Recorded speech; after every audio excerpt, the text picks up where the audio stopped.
14वां chapter, सुकरात का राज, द सीक्रेट ऑफ सोक्रेटिस। बुनियादी फलसफा, हाँ हाँ कहलवाने का फन, the art of getting a yes yes. ये चैप्टर हमें तारीख के अजीम फलसफी सुकरात सोक्रेटिस का एक ऐसा तरीका सिखाता है जिससे आप लोगों को आसानी से अपनी बात पर कायल कन्विंस कर सकते हैं। उसूल ये है, जब आप किसी से बात करें तो शुरू में उन बातों पर जोर दें जिन पर आप दोनों मुत्तफिक अग्री हैं। गुफ्तगू का आगाज ऐसे करें कि सामने वाला शख्स शुरू से ही हाँ हाँ कहना शुरू कर दे। कभी भी गुफ्तगू का आगाज इन बातों से मत करें जिन पर आपका इख्तिलाफ, डिसएग्रीमेंट है। सुकरात का तरीका ये था कि वो ऐसे सवालात पूछते थे जिनका जवाब सामने वाले को हाँ में ही देना पड़ता था। वो एक के बाद एक हाँ हासिल करते रहते थे, यहाँ तक कि उनके मुखालिफिन खुद को एक ऐसे नतीजे पर मुत्तफिक पाते थे जिसे वो कुछ देर पहले कभी तस्लीम न करते। नहीं कहने की नफ्सियात, the psychology of saying no. जब कोई शख्स नहीं कहता है तो ये सिर्फ एक लफ्ज़ नहीं होता, उसकी पूरी ज़ात, उसकी आना, ईगो और उसका फ़ख्र, प्राइड उसे उस नहीं पर कायम रहने पर मजबूर करता है। एक बार नहीं कह देने के बाद उससे पीछे हटना मुश्किल हो जाता है।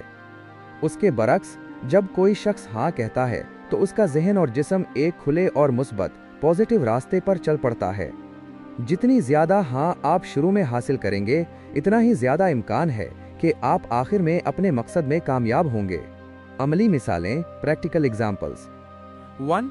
बैंक क्लर्क की मिसाल। एक शख्स बैंक में अपने बेटे के लिए अकाउंट खुलवाना चाहता था, लेकिन फॉर्म पर ज़ाती मालूमात देने से इनकार कर रहा था।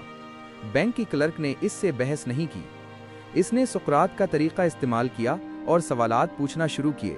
क्लर्क, क्या आप चाहते हैं कि अगर आपको कुछ हो जाए तो ये रकम आपके बेटे को कानून के मुताबिक बगैर किसी परेशानी के मिल जाए?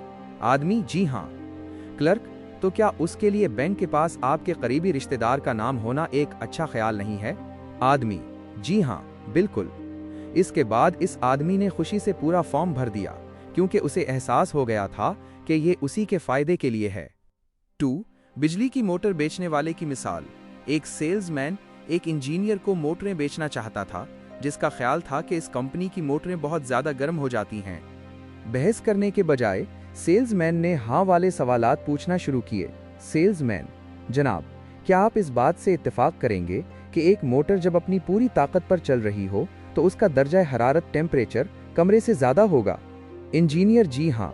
सेल्समैन, और क्या ये उसूल नहीं है कि एक मोटर कमरे के दर्जा हरारत से बेहतर डिग्री ज़्यादा गर्म हो सकती है और उसे कोई नुकसान नहीं होता? इंजीनियर, जी हाँ, आप ठीक कह रहे हैं।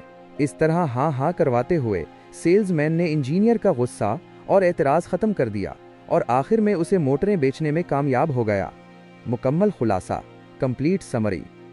जब आप किसी को अपनी बात पर राज़ी करना चाहते हों तो उसे ये मौका न दें कि वो नहीं कह सके।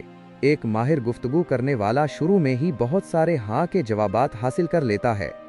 ये सामने वाले के जहन को एक मुस्बत सिमत में ले जाता है, जिससे वो आपकी असल तजवीज़ को कबूल करने के लिए ज़्यादा तैयार हो जाता है। किसी को इसकी गलती बताने से पहले उसे कई बार हाँ कहने पर आमादा करें। यही सुकरात का राज था और ये आज भी इतना ही कारआमद इफ़ेक्टिव है।